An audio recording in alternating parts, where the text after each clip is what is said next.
नमस्कार। आज हम भारत से जुड़े कुछ हालिया घटनाक्रमों पर एक गहरी नज़र डाल रहे हैं। इसमें विमानन, मौसम, सुरक्षा और हाँ, सामाजिक और आर्थिक मुद्दे भी शामिल हैं। कोशिश करेंगे कि इन उलझे हुए मामलों के ज़रूरी पहलुओं को समझें। तो चलिए शुरू करते हैं। सबसे पहले शायद वो दुखद खबर, एयर इंडिया विमान हादसा। ये 12 जून की बात है। फ्लाइट AI 171 अहमदाबाद से लंदन जा रही थी और उड़ान भरने के कुछ ही देर बाद क्रैश हो गई। आंकड़े बता रहे हैं कम से कम 271 जाने गईं। मतलब पिछले करीब 30 सालों में ये देश की सबसे भयानक हवाई त्रासदियों में से एक है। जी, बहुत ही दुखद। और इसके बाद जो हुआ वो भी काफी चिंताजनक था। फौरन सारे बोइंग 787 विमानों की जांच शुरू हो गई। एक ही दिन में 7 अंतर्राष्ट्रीय उड़ानें रद्द करनी पड़ी और सुनने में आया कि हालात इतने तनावपूर्ण थे कि एक पायलट को पैनिक अटैक जैसा कुछ हुआ। हाँ, और यहाँ ये समझना जरूरी है, जैसा स्रोत बता रहे हैं, कि ये सिर्फ एक हादसा भर नहीं है। ये एयर इंडिया के लिए एक बहुत बड़ा ऑपरेशनल और लीगल संकट भी है। उनकी प्रतिष्ठा को, उनके साख को भारी नुकसान पहुंचा है। बिल्कुल। चेयरमैन एन चंद्रशेखरन ने भी इसे सुरक्षा मानकों में सुधार के लिए एक वेकअप कॉल कहा है। तो ये दिखाता है कि मामला शायद सिर्फ तकनीकी नहीं बल्कि व्यवस्था से भी जुड़ा हो सकता है। क्या कहते हैं? सिस्टम लेवल पर। ये तो गंभीर बात है। और देखिए, एक तरफ हवा में ये संकट तो दूसरी तरफ जमीन पर एक और आफत, भीषण गर्मी। अप्रैल से ही शुरू हो गई थी, जून तक चली। उत्तरी भारत, खासकर राजस्थान, वहां तो तापमान 43 डिग्री सेल्सियस तक पहुंच गया। और पाकिस्तान में भी यही हाल। जी बिल्कुल। आंकड़े तो और भी डराने वाले हैं। रिपोर्ट्स कह रही हैं कि अप्रैल में कोई 195 और मई में 260 मौतें सिर्फ गर्मी से जुड़ी बीमारियों की वजह से हुई। और ये तो सिर्फ रिपोर्टेड आंकड़े हैं, असल संख्या शायद ज्यादा हो सकता है। हाँ, ये सिर्फ गर्मी नहीं है, ये असल में जलवायु परिवर्तन का जो असर बढ़ रहा है ना, उसका एक और सबूत है।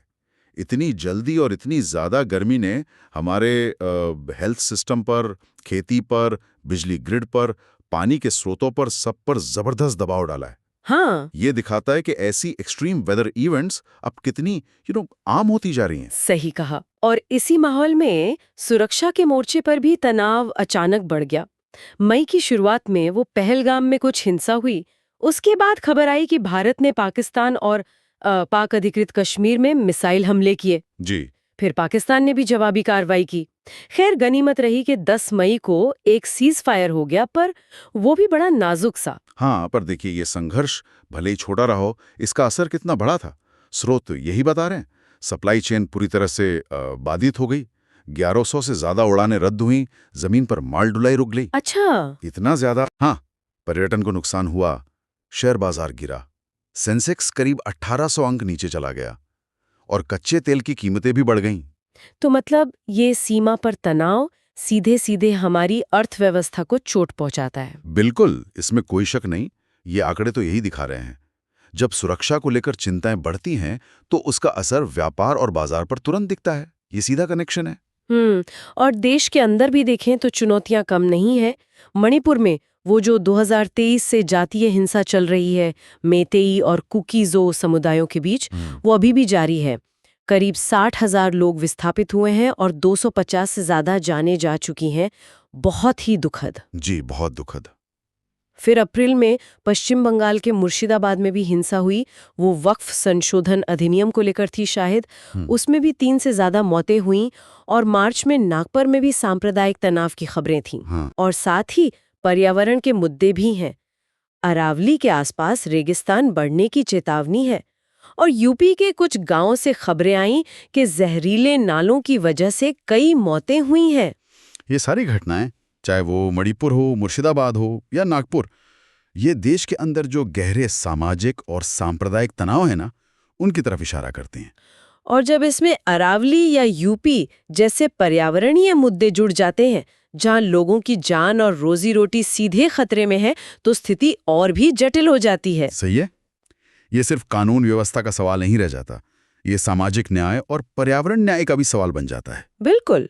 और आखिर में अगर हम आर्थिक मोर्चे पर नजर डालें, वित्त वर्ष 25 की शुरुआत में जीडीपी ग्रोथ करीब 5.4% बताई गई। सुनने में तो ठीक लगता है, लेकिन जमीनी हकीकत शायद थोड़ी अलग है। रोजगार की कमी खासकर गांवों में और युवाओं में वो अभी भी एक बड़ी चुनौती बनी हुई है। लोगों पर घरेलू कर्ज बढ़ रहा है और महंगाई खासकर खाने पीने की चीजों और ईंधन की वो आमदनी पर दबाव डाल रही है। जी, ये बात सही है। एक और दिलचस्प बात सामने आई है। चीन ने उन रेयर अर्थ मेटल्स के निर्यात में कटौती कर दी है। अच्छा, रेयर अर्थ्स। हाँ, जो इलेक्ट्रिक गाड़ियां यानी ईवीज के लिए बहुत जरूरी होते हैं। तो इससे भारत की जो ईवी महत्वाकांक्षाएं हैं उनको शायद झटका लग सकता है। तो ये सारे आंकड़े और ये घटनाक्रम हमें क्या बता रहे हैं? शायद यही कि आर्थिक विकास तो हो रहा है, पर उसका फायदा शायद सब तक बराबर नहीं पहुंच रहा। जीवन जीने की लागत बढ़ रही है और हम बाहरी कारकों पर, जैसे चीन की नीतियों पर, कितने निर्भर हैं, ये भी साफ दिख रहा है। ये विकास और स्थिरता के बीच संतुलन बनाने की चुनौती को और गहरा कर देता है। तो कुल मिलाकर अगर हम इन सभी स्रोतों को एक साथ देखें तो तस्वीर ये उभरती है कि भारत एक ही समय पर कई गंभीर मोर्चों पर जूझ रहा है। मतलब आपदाएं भी हैं, सुरक्षा चिंताएं भी हैं, सामाजिक तनाव भी हैं और आर्थिक दबाव भी। ये सब एक साथ हो रहा है। हाँ, और ये सोचने पे मजबूर करता है कि जब इतने सारे संकट एक साथ आते हैं, अलग अलग तरह के संकट, तो क्या हमारे मौजूदा सिस्टम, हमारी मौजूदा नीतियां इनसे असरदार तरीके से निपट सकती हैं? या फिर ये हालात हमें ये सोचने पर मजबूर कर रहे हैं कि हमें अपनी रणनीति में, अपनी प्राथमिकताओं में शायद किसी बड़े बदलाव की जरूरत है? ये सवाल भविष्य के लिए बहुत अहम है।